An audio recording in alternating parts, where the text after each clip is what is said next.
पंडित दीनदयाल उपाध्याय प्रशिक्षण महाअभियान 2026 के तहत 42 एसटी कोकेरनाग निर्वाचन क्षेत्र में एक डिजिटल लर्निंग प्रोग्राम सफलतापूर्वक आयोजित किया गया। इस कार्यक्रम का उद्देश्य डिजिटल साक्षरता को बढ़ावा देना, शिक्षा में टेक्नोलॉजी के प्रभावी इस्तेमाल को प्रोत्साहित करना और आज की दुनिया में डिजिटल लर्निंग के बढ़ते महत्व के बारे में युवाओं में जागरूकता पैदा करना था।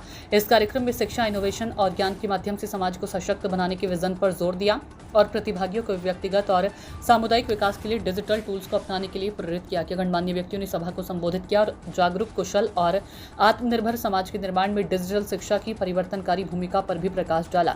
उन्होंने युवाओं को डिजिटल लर्निंग पहलों में सक्रिय रूप से भाग लेने और अपने शैक्षिक और करियर के अवसरों को बेहतर बनाने के लिए टेक्नोलॉजी का सर्वोत्तम उपयोग करने के लिए प्रोत्साहित किया। कार्यक्रम का समापन एक इंटरैक्टिव सत्र के साथ हुआ, जिसमें डिजिटल जागरूकता को मजबूत करने और निरंतर सीखने और इनोवेशन के माध्यम से युवाओं को सशक्त बनाने की सामूहिक प्रतिबद्धता को दोहराया गया। संवाददाता बिलाल अहमद खान की रिपोर्ट। आज का हमारा प्रोग्राम जो था ये पंडित दीनदयाल उपाध्याय जी का था और इसमें हमें डिजिटल लर्निंग प्लेटफॉर्म, ये एक प्रोग्राम है इसमें जिसमें हमें सिखाते हैं कि हमें यूनिटी के साथ कैसे रहना है और संगठन में हमने कैसे रहना है। उसके लिए आज हमारे पिंका जी जो इसके डिस्ट्रिक्ट के इंचार्ज हैं वो यहाँ पे आए थे और हमने ये थ्रू मोबाइल फ़ोन हमने पहले वीडियोस देखने हैं, उसके बाद हमें ये टेस्ट देना होता है। जब ये हमारे 80% इसमें मार्क्स आते हैं तब जाके हमें डाउनलोड होती है ये सर्टिफिकेट। सोशल मीडिया पे एक वीडियो वायरल हुआ, एमएलए बारामूला, उसमें कहते हैं कि हमें ज़मीन बोझ, आपको ज़मीन दूंगा। किस तरह देखते हैं इस चीज़ को? एक्चुअली इन्होंने जो हमारे नेशनल कॉन्फ्रेंस के जो लीडरान है अभी, इन्होंने पहले हमें बोला कि हम टोपी आपके सामने रख रहे हैं, हमें वोट दीजिए, और आज यही ज़मीन बोझ कर रहे हैं हमारे आम आवाम को। इनको स्टेटहुड चाहिए। स्टेटहुड के लिए ये कह रहे हैं कि आपने अभी रिसेंटली वायरल वीडियो देखा बारामूला का, हमारे वहाँ के एमएलए साहब कह रहे हैं कि हम ज़मीन बोझ आपको कर देंगे। तो अगर इनको स्टेटहुड मिले, ज़मीन बोझ भी कर सकते हैं आवाम को। उसके बाद नेशनल कॉन्फ्रेंस के जो एमएलए हैं वो कह रहे हैं कि हम दिल्ली में जंतर मंतर पे जाएंगे और प्रोटेस्ट करेंगे। क्या उधर कौन सा जादू की छड़ी है वहाँ पे? पहले जंतर मंतर जाने से पहले इनको पहले यहाँ पे देखना है लोगों की क्या प्रॉब्लम्स हैं, लोग कहाँ पे लैग कर रहे हैं, कौन कौन से काम नहीं हो रहे हैं। अगर इसके लिए वो जंतर मंतर पे जाते वो बेटर रहता। वो जंतर मंतर पे जाएंगे और वहाँ पे कह रहे हैं कि स्टेटहुड या ऐसा तो मुकर्रर टाइम पे स्टेटहुड भी मिलेगी और जो भी हमारे दूसरे कोई इशू है वो भी सॉल्व होंगे। लेकिन इमरान साहब, नेशनल कॉन्फ्रेंस के जो मैनिफेस्टो में था 2 साल में 1 लाख नौकरियां, 12 गैस सिलेंडर, 2 साल होने को जो पिछले 2 साल हो गए, तो उन चीज को किस तरह भरपाई करेंगे? वो तो अभी जब ऐसे क्वेश्चन उनको आवाम पूछती है वो तो हमारे सीएम साहब भी भाग जाते हैं कि मेरी फूफी के घर जब मीटर लगा है तो आम आदमी के घर पे क्यों नहीं लगेगा। तो वो 2 साल के बाद ही भाग रहे हैं। इसका मतलब 5 साल जब वो कंप्लीट करेंगे शायद उनको इस्तीफा ही देना पड़ेगा इसके बदले।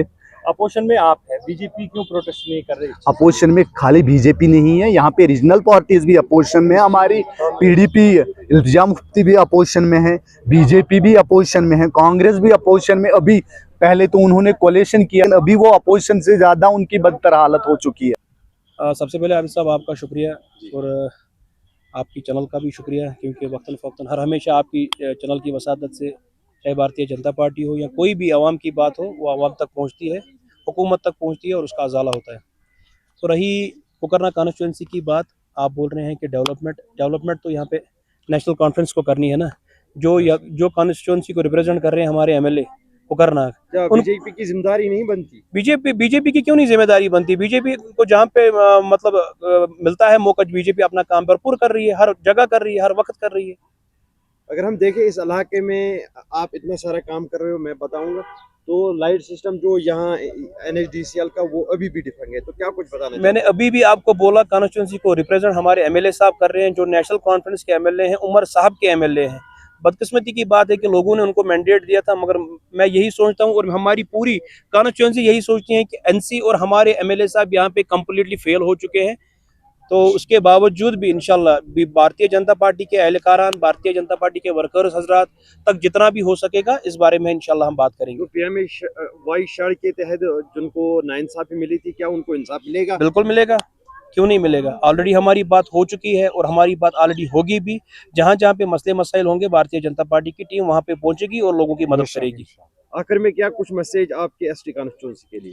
बस लोगों के लिए मेरी यही मैसेज है कि बस अपना दिमाग चलाएं, अपने दिमाग का सही इस्तेमाल करें, ब्रॉड माइंडेड रहे और आने वाले भी अभी इलेक्शन है, चाहे पंचायत हो चाहे यूएलबी हो, उसमें बढ़ चढ़ के हिस्सा ले और एक अपनी जगह पे अंदाजा लगा के देखिए कि कौन काम कर रहा है और सही बंदा सही पार्टी चुने। और वो सही पार्टी यहाँ पे एक है, वो है भारतीय जनता पार्टी, कमल का फूल। ये आज जो हमारा प्रोग्राम था, ये हर किसी कॉन्स्टिट्यूंसी में पहले नेशनल लेवल पे होता है, उसके बाद स्टेट लेवल में होता है, उसके बाद कॉन्स्टिट्यूंसी लेवल में होता है। जो हमारा ये प्रोग्राम है डिजिटल लर्निंग प्लेटफॉर्म, आज हमने अपनी जो कुकरनाग की कार्यकर्ता लोग हैं इनको भी बुलाया।